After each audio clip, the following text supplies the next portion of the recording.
Hi everyone, welcome to our IRRICAD webinar series. Thank you for joining us today. My name is Graham Hutchinson. I'm with Nelson Irrigation in Walla Walla. Here is our team. We have Mike Knofdahl, Independent Consultant, Walla Walla, Washington, Steve McCoon, Nelson Irrigation, Walla Walla, Joe Vivier, Global Support for the IRRICAD team in New Zealand, and Ignacio Del Campo, our guy with Nelson Irrigation in Chile. This is our webinar schedule. We're at number 10 today, which is on database maintenance. Please use the question and answer feature of Zoom to answer questions, and our team will answer them during the webinar. Para los asistentes de habla español, se puede hacer preguntas por el menú Preguntas y Repuestos. Trataremos de contestarles en español. So we're going to cover some things in database maintenance today, some things that are just good practices, some common tools that you may or may not know about in the database editor, and then we're going to look at what are called SQL queries, which are powerful tools to make changes or updates to your database. Firstly, on good practices, it's always a good idea to make regular backups of your database and store them in a different location. Databases of any type are living entities, and you're constantly making changes and additions, and it's always good to have a backup. You never know when your computer might crash or something goes wrong, so it's always good to have a backup.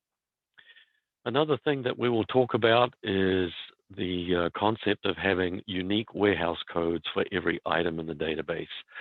And that's going to be really useful. It's a good practice, but it's also very useful when we look at updating these items from your accounting software.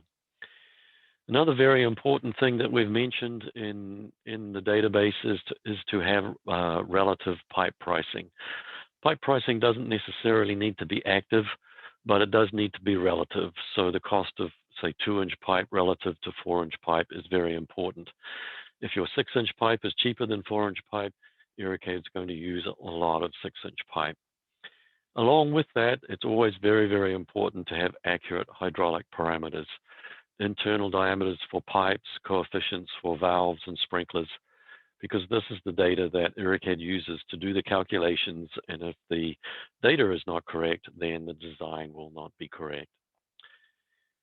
We get asked frequently if someone should have a single database or several databases for different types of designs. For example, a drip micro database, a solid set database, or a turf database. And we'll look into that. Generally, I think it's better to have a single database because it keeps the work of updating that database to a minimum.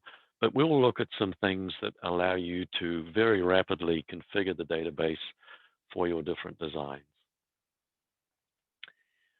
Common tools that we'll look at, merging databases if you want to add things, a series of components to your databases. We'll look at adding individual components to the database, and we'll look at something called clean fields, which maintains all the parameters in the database in their correct state. And in the query examples, what we'll look at is updating prices very easily from spreadsheets.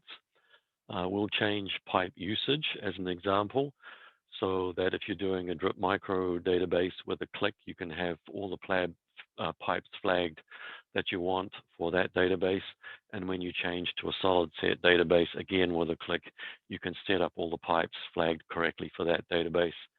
And we'll look at changing the database order of items so they appear in the drop-down menus in an order that you prefer. So now we will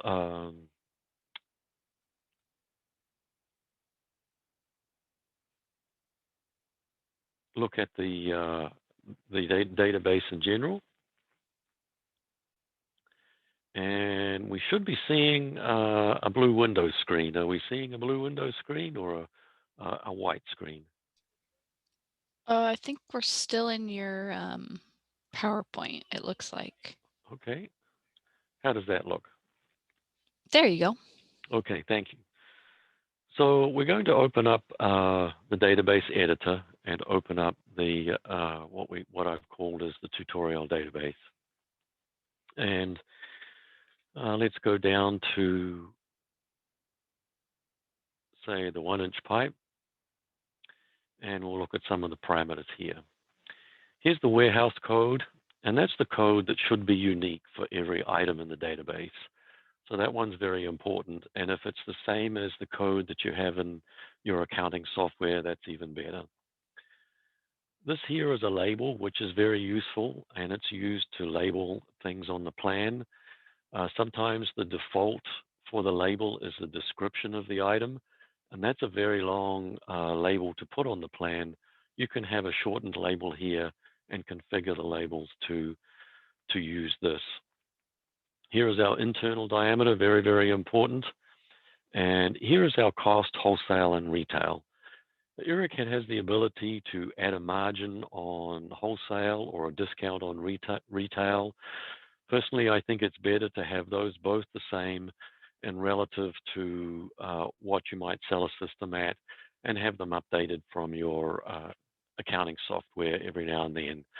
It's not, a lot of people don't use IRRICAD to generate quotes. You can, but the most important thing is to have the pipes somewhat accurate and definitely relevant to each other.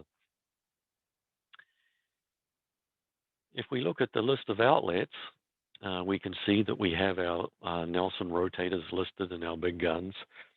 And since this database was created, we've come out with a spinner that we call the S7 spinner. And that is available as a database, complete database, with only the S7 in it. It has no pipes, no tapes, no valves. And so one thing that we can use is something called merge, to merge that database with this existing database. And so we click on merge and we select the source database. And here we have the Nelson S7 database, and that's available to download from one of our sites. If you need this to merge with your existing database, let us know and we'll send you the link. And this is the database that it's going to be merged to. And so we click on merge. You can view a report, yes or no. And now if I refresh that list of outlets, we can see that we now have the Nelson S7 spinner in there with all the associated nozzles with that sprinkler, that micro. So that's a very fast way to add items to a database. And we do this with products that we add, and we have a database that for our 1000 series valves that you can also merge. Another option that we can use is to add items from an individual database. When you merge everything from one database to the database that you are running. In this case, the S7 database only had the S7, it had nothing else. But frequently the database that you want to get items from has many things, and if you merge, you'll create a lot of duplicates. So I'm going to open my working database and go to valves. And let's say that I want to add this 1000 series 4-inch, 3-inch, 4-inch valve to this tutorial database. If we go to valves, we can see that it doesn't exist here. So the process in the source database is to highlight the item, go to edit, copy component, and it's not copy, it's copy component. Click on copy component, move to your other database and go edit, paste component. And it's necessary to have both of these databases visual and partial view, partial window view. But now we click on to paste component and we can see the item here. If we refresh, there it is, and with the hydraulic parameters. So it's a very quick process to add components to the database.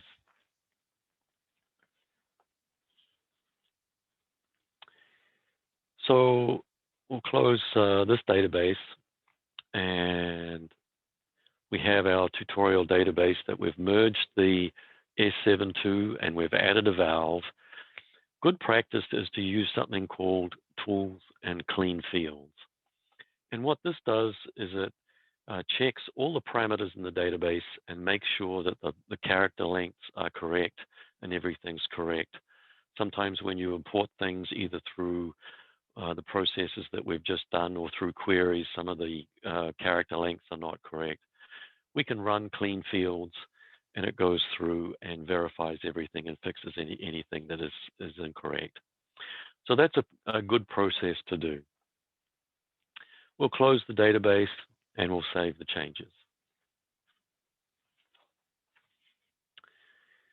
We'll now open up my working database and we will look closely at what we call queries. You'll notice that on my tabs on the far right, I have a query tab. If you don't have that, the process to activate it is under Tools. And what I'll show you is the process to activate that query tab and also activate this query toolbar. So under Tools and Options,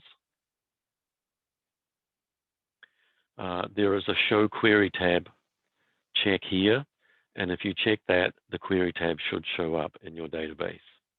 Also, under Tools and Customize, here we can turn on the toolbar, and here is the checkbox to turn that toolbar on or off.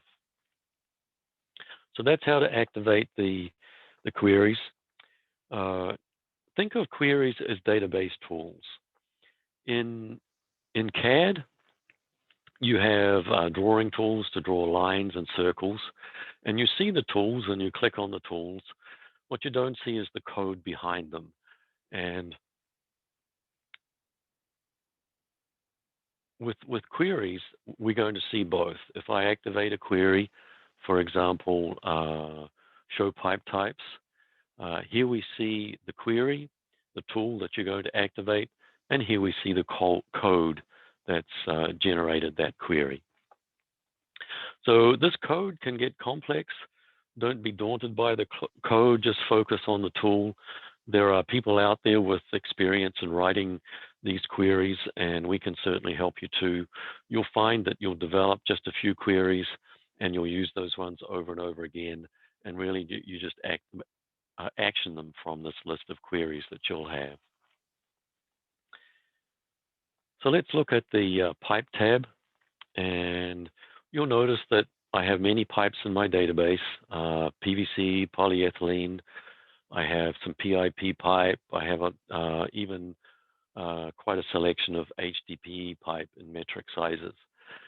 And you can see this usage column where I have some polyethylene pipe flagged for lateral pipe, and then going down, we can see I've flagged some different PVC pipes for zones and main lines. A query that I use to show a summary of that is show pipes that are flagged available, this one here. And down at the bottom, you can see the code, but the tool activates the code, and here we can see a list of everything that I've activated. So it's a really good way to see a summary of what's been activated rather than scrolling down. And here you can see the pipes flagged for laterals, zones and main lines, and then I've got some drip tape activated as well. If we look at the valve tab, you can see that I've got a list of valves here. And the first series are in the nice order, but then after that, the order is disorganized. Let's say that I want this 8-inch valve to appear just under this Nelson 4-inch wafer valve. In the database, there's a field called order, and you can't access it in these tabs, but you can access it through a query. So I'm going to go back to my query tab, and one of the queries that I have is show the control valves with description, warehouse code, and order. And this is activated, and we can see a list. We can also double click on any of these column headers to sort based on that header. So I sorted on order. Here we have the 8-inch valve, and I'm going to manually change that valve to number 7. And if I resort, you can see it's number 7. If I go back to the valve tab, now you can see it's sitting right under these other valves, and it's number 7 in the list. And when you're within IRRICAD and you activate the drop-down, activate the control valve icon, and you get a drop-down, this will appear as number 7. So that's a way where you can organize the valves that you use mostly, and then you don't have to scroll down that drop-down window to get to the valve that you use mostly. So let's address the question a little bit on should you have a single database or have a number of databases. And as I mentioned, I think it's preferable to have a single database, but we can use queries to turn things on and off depending on your design that you do. So I'm going to go back to my query and show the pipes that I have flagged available, which is this one here. And we can see I'm set up for a drip micro design because the lateral pipes are flagged as polyethylene, and I've got some PVC zone pipes. I have a query that is going to look at a spreadsheet and activate PVC laterals. So if I activate that and run that query, it will update a lot of records. You can see it's going to update 415 records, and it's changed the usage completely.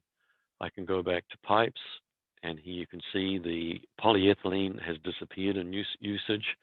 I now have my 3/4 and 1 inch pipes as unconnected spray line, U for unconnected spray line, and my zone pipes and mainline pipes are flagged accordingly.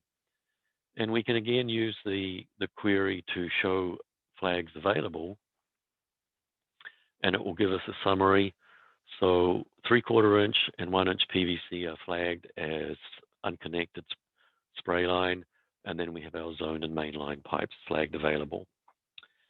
Something that I do every now and then is do a design using high density polyethylene. This is commonly for big gun designs on industrial sites. It can be on coal storage areas at ports, or it can be on mining installations. And so I have another query that will flag everything that I want for high density polyethylene. And I'll run that query. And now if I show the pipes that are flagged available, we can see that all the high density polyethylene is flagged as zone and mainline, and tapes are the only ones that I have left as lateral pipes. So that's a way to develop queries and run them to change your database to run specific types of design. I'll share a spreadsheet, and you should see a spreadsheet now. And this is the one that I use for micro design. And so I've got all my pipes in this spreadsheet, and you can see that most of them have no usage flag. But under lateral pipes, I have polyethylene, and then I have my zone and mainline pipes flagged as available. And this is a LDP pipe spreadsheet. And so this is the one that I access in a query to flag the pipes that I want. And so while this spreadsheet just has pipes, you could have other components that IRRICAD looks at to set the appropriate flag. And it looks at the warehouse code and matches the flag. And that's another reason why the warehouse code is so critical.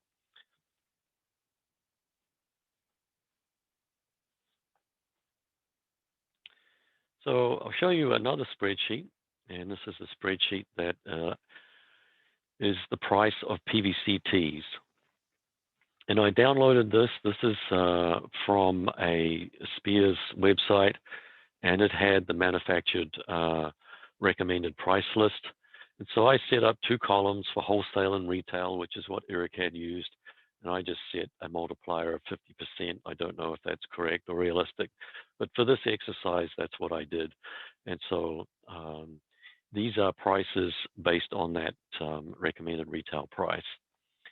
Here's our 1-inch tee, and we can see our 1-inch slip tee, and we can see that the price is just over 90 cents, and I've set that wholesale and retail. So if we go into our database and look at the tees, and I'm going to scroll down and find the 1-inch tee in my database. Here it is here.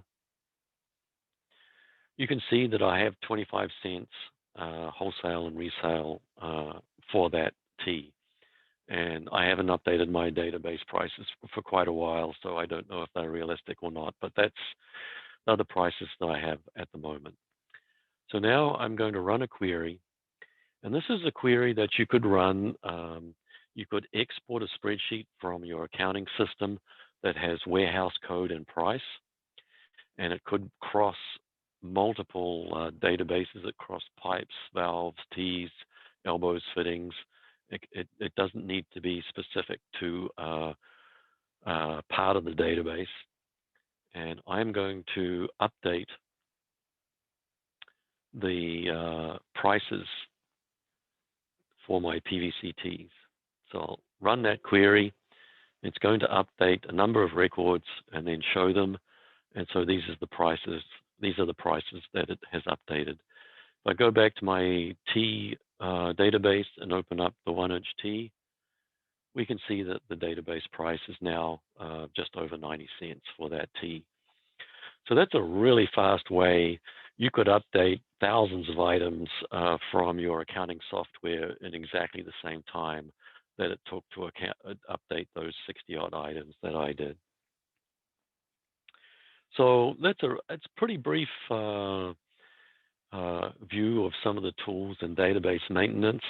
It's the query functions are very powerful, and they're things that I use frequently to merge or update or configure my database. And so it's not necessary to learn how to code those queries. There are people out there that can help you do that. There are people out there that can help you in the transition from your accounting software to a spreadsheet to IRRICAD. But they are very powerful ways to keep your database updated. So I'll stop share that and then share the presentation back.